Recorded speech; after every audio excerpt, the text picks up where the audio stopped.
Hello and welcome everyone. Class 7 हम लोग chemical reactions पढ़ रहे थे। कंबशन रिएक्शन पढ़ ली थी।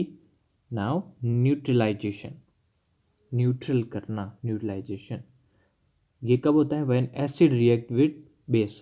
हम लोगों को पता है सब्सटेंस दो टाइप के होते हैं, एसिडिक और बेसिक। जब एसिड को बेस के साथ रिएक्ट करवाते हैं तो इन दोनों की जो पावर है एक दूसरे को कैंसिल कर देती हैं और वो न्यूट्रल हो जाते हैं।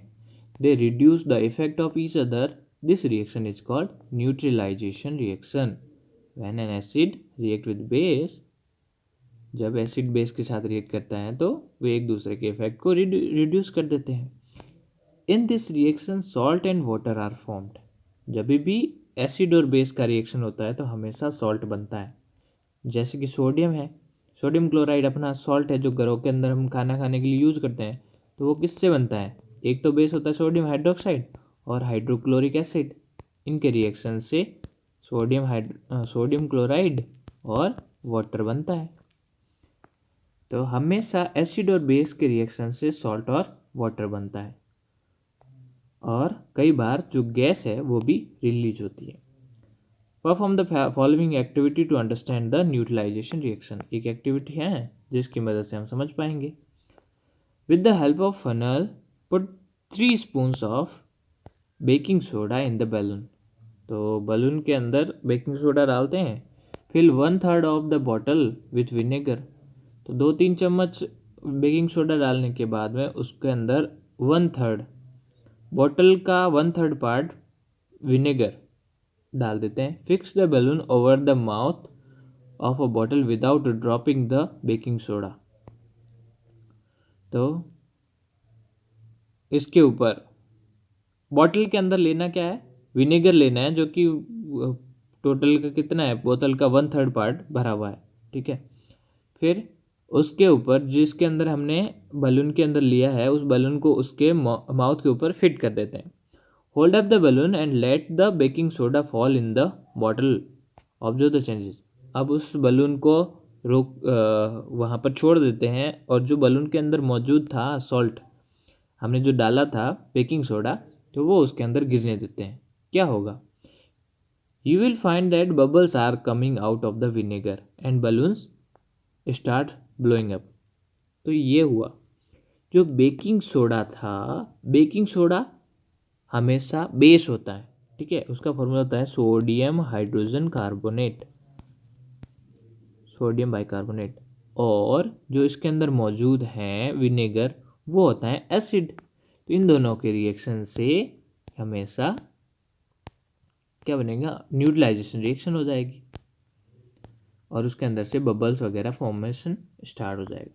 इन the above activity as baking soda mix up the vinegar acetic acid, bubbles are form due to the release of carbon dioxide. तो इसके साथ में रिएक्शन से कार्बन डाइऑक्साइड गैस बनती है। कार्बन डाइऑक्साइड के रिलीज होने से बबल जो बैलून था वो फूल जाता है। Carbon dioxide finds no way to escape, so it enters the balloon and blows it up. तो जो कार्बन डाइऑक्साइड अंदर से निकली उसके लिए कोई रास्ता तो है नहीं, वो बलून के अंदर ही फूल जाएगी, बलून को फुला देगी। This chemical change is represented by the following equation. इसको इस तरह से दिखा सकते हैं। ये होता है विनेगर, एसिटिक एसिड, उसका रिएक्शन करवाते हैं बेकिंग सोडा जो कि होता है सोडियम बाइकार्बोनेट या सोडियम हाइड्रोजन कार्बोनेट। जब रिएक्ट करवाएंगे तो कार्बन डाइऑक्साइड गैस निकलेगी और सोडियम एसिटेट निकलेगा जो कि नया सब्सटेंस है और वाटर बन जाएगा। ठीक है। नेक्स्ट रिएक्शन आती है रस्टिंग। सब्सटेंस के ऊपर जो जंग लग जाती हैं, आयरन वगैरह के ऊपर ख़राब हो जाते हैं रस्ट होने की, उस प्रोसेस को जो कि केमिकल रिएक्शन है, रस्टिंग होती है। You have seen a large number of object made up of iron around us. अपने आसपास तो कई ऑब्जेक्ट हैं जो कि आयरन के बने हुए होते हैं। For example vehicles like bicycle, scooters, bikes, cars, बस एट्सेट्रा। जैसे कि हमने देखा बाइसिकल वगैरह है, स्कूटर्स हैं, बाइक्स हैं, कार हैं, बस हैं, ये सभी तो ये आयरन्स के बने हैं। And other object that gets iron nails, pipes, furniture etcetera. But have you ever thought why the iron object are painted regularly? ये सभी ऑब्जेक्ट आयरन के होते हैं, लेकिन सभी को पेंट करना पड़ता है रेगुलरली। किसी का परमानेंट पेंट होता है, कुछ को पेंट करना पड़ता है, जैसे कि कूलर्स वगैरह के जो हैं तो उसको पेंट करना पड़ता है। क्यों? क्योंकि जब वो आयरन सीधे कांटेक्ट में होता है एयर के, तो एयर के कांटेक्ट में आने से आयरन का ऑक्साइड बना देता है, जिसको हम रस्ट बोलते हैं। जो आयरन का ऑक्साइड होता है वो आयरन को ख़राब कर देता है, आयरन की एक लेयर को अलग कर देता है। ठीक है। When any unpainted iron object is left in an open place, having humidity or in a wet place for a few days, a reddish brown color appear on its surface. तो क्या होगा जब किसी अनपेंटेड आयरन को बाहर रख देते हैं, कैसे इलाके के अंदर, कैसा एटमॉस्फेयर हो जहाँ पर ह्यूमिडिटी हो, थोड़ी नमी हो, वेट प्लेस हो, तो कुछ दिनों तक रखेंगे तो उनके रिएक्शन से, वेट प्लेस के रिएक्शन से उसके ऊपर रस्ट आ जाती है। This reddish brown substance is called rust. तो जो ये रेडिश ब्राउन सब्सटेंस आ जाता है उसको हम रस्ट बोलते हैं। The rusting of iron is chemical change. और ये जो रिएक्शन हुई है, रेड कलर में कन्वर्ट हुआ है, रस्ट आ गया है, ये केमिकल चेंज है। Rust is a compound of iron that forms due to the reaction of iron with water and oxygen. तो वाटर और ऑक्सीजन के साथ में रिएक्शन करने की वजह से ये रेड कलर का सब्सटेंस बनता है, जो कि क्या है, आयरन का ही एक कंपाउंड है। The process of forming of rust called rusting. तो रस्टिंग किसको बोलते हैं? रस्ट के फॉर्मेशन, किसी आयरन के ऊपर रस्ट के फॉर्मेशन के प्रोसेस को ही रस्टिंग बोलते हैं। But for the formation of rust presence of oxygen and water is required. Rust कब बनेगी? रस्टिंग तभी होगी जब उस आयरन के पास वाटर और ऑक्सीजन मौजूद होगी। The chemical equation of rusting is given below. ये आ गई हमारे पास केमिकल इक्वेशन। आयरन जब ऑक्सीजन के साथ में रिएक्ट करता है in the presence of water, तब वो आयरन ऑक्साइड बनाता है, जो कि है Fe2O3। आयरन का फॉर्मूला होता है Fe, ऑक्सीजन का O2 मॉलिक्यूल्स फॉर्म में। Okay. If iron objects are left open in dry air, they will not rust. But if the amount of moisture is very high, as in coastal areas, rusting occurs much faster. तो जब हम सूखे इलाकों के अंदर जहाँ पर बहुत गर्मी पड़ती है, धूप पड़ती है, तो वहाँ पर अगर बाहर रख देंगे इसको, आयरन को, तो उसके ऊपर रस्ट नहीं होगी। लेकिन जो कोस्टल एरियाज है जहाँ पर पास में समुद्र हो, तो उसकी वजह से एयर के अंदर क्या ज़्यादा मौजूद होंगे, वाटर वेपर ज़्यादा मौजूद होगा, तो उसकी वजह से नमी होगी, ह्यूमिडिटी होगी, तो ह्यूमिडिटी की वजह से रस्टिंग फास्ट हो जाएगा। Rusting Yeats away the surface of object made from iron and destroy them.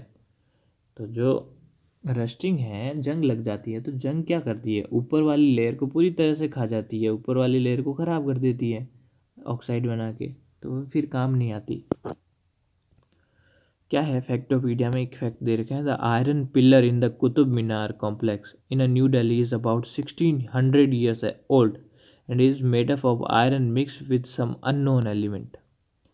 जो कुतुब मीनार है न्यू दिल्ली के अंदर, उसकी जो पिलर है आयरन की बनी हुई है, लोहे की। 1600 ईयर हो गए, लेकिन अभी तक उस पर रस्ट नहीं लगा, क्योंकि वो आयरन के साथ में किसी एक एलिमेंट की, जो अभी तक किसी को पता नहीं चला है, उस एलिमेंट के मिक्सर से वो बना हुआ है। This pillar is completely rust proof. और ये जो पिलर है वो कम्प्लीटली रस्ट प्रूफ है, उसके ऊपर कभी रस्ट नहीं लग सकती। It is testimony to the high level of skill achieved by ancient ironsmith in the extraction of processing of iron। तो ये जो पुराने लोहार था, गोल्ड जो आयरन स्मिथ था, जो कि बहुत ही स्किल्ड रहा होगा, उसका एक बहुत बड़ा अचीवमेंट है। ठीक है, जिसने आयरन के साथ में एक ऐसे एलिमेंट को खोज के निकाला जिसके ऊपर रस्ट नहीं लग सकती। एक एक्सपेरिमेंट दे रखा है, क्या शो करने के लिए, to show that both oxygen and water are required for rusting to occur. Iron के ऊपर रस्ट लगने के लिए दोनों की ज़रूरत होती है, वाटर भी ज़रूरी है और ऑक्सीजन भी ज़रूरी है। कैसे पता करेंगे? एक्टिविटी करेंगे। क्या क्या मटेरियल चाहिए? Three three test tubes, 3 test tube चाहिए। आयरन नेल्स चाहिए जो अंदर इसके अंदर रखी हुई है। ऑयल चाहिए, soda lime, tap water and boil water. एक तो पानी टैप वाटर जो कि नल के अंदर आता है पानी, बॉइल वाटर जो गर्म करके, सोडा लाइम नींबू पानी। ठीक है, क्या करो? Label the 3 test tubes as A B and C. तीनों के ऊपर एक को ए लिख दो, दूसरे को बी और तीसरे को सी लिख दिया। फिर क्या करना है? Add some boiled water and few drop of oil. Test tube A के अंदर कुछ बॉइल्ड वाटर डालना है, गर्म पानी, एंड उसके ऊपर थोड़ी सी ऑयल ड्रॉप डाल दो।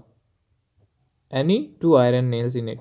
तो जब पानी को उबालते हैं तो उसके अंदर जो मौजूद ऑक्सीजन है वो निकल जाती है, गैस तो। और जब उसके ऊपर डालेंगे ऑयल ड्रॉप तो बाहर से एनवायरनमेंट से वापस ऑक्सीजन एंटर नहीं हो सकती। इन टेस्ट ट्यूब बी, अब सेकेंड टेस्ट ट्यूब में क्या करना है? Suspend a small cloth bag containing soda lime and drop 2-3 iron nails. तो इसके अंदर सोडा लाइम डालना है, सोडा लाइम के अंदर 2-3 नेल्स को डाल देते हैं। In test tube C, add some tap water and drop into 3 iron nails and suspend 2 iron nails also। तो तीसरे के अंदर नॉर्मल जो टैप वाटर है उसको डाल देते हैं और उसके अंदर 2-3 नेल्स डाल देते हैं। अब इनको कुछ दिनों के लिए रख देते हैं। क्या होगा? जो टेस्ट ट्यूब ए है जिसके अंदर हमने बॉयल वाटर डाला था और उसके ऊपर डाल दिया था ऑयल, इसके ऊपर रस्ट नहीं लगेगा क्योंकि उसमें ऑक्सीजन से रिएक्शन नहीं हुआ। This is because boiled water doesn't contain any oxygen. The thin layer of oil also prevent oxygen reaching the water in the test tube. तो जो ऊपर वाली जो पतली सी जो लेयर बन चुकी है, हमने उसके ऊपर क्या डाला था? ऑयल डाला था। तो ऑयल बाहर से ऑक्सीजन को अंदर आने में रोक देता है। टेस्ट ट्यूब बी के अंदर क्या हुआ? In test tube B, soda lime absorb the carbon dioxide and water vapor, but oxygen remains inside the test tube. Even then, nails do not rust. जो सोडा लाइम है वो carbon dioxide को absorb कर लेता है और जो oxygen है वो कहाँ रहती है? अंदर ही रहती है।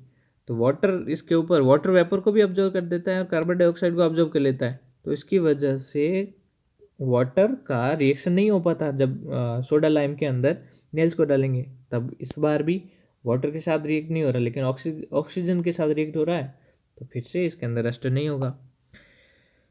लेकिन थर्ड टाइम जो कि टैप वाटर था, टैप वाटर में ऑक्सीजन भी होता है और वाटर की भी होता है, तो दोनों के रिएक्शन से यहाँ पे रस्ट लग जाएगी। The test tube C, all the nails get rusted because water contains oxygen and the air inside the test tube contains both oxygen and water vapour. तो टेस्ट ट्यूब 3 के अंदर दोनों वाटर भी हैं और ऑक्सीजन भी हैं, तो वो दोनों रिएक्ट करके उसके ऊपर रस्ट बना देंगे। तो कंक्लूजन क्या निकला? It is prove that water and oxygen both are required for rusting. तो रस्टिंग के लिए दोनों की ज़रूरत होती है। इम्पैक्ट देखेंगे कल। Thank you all.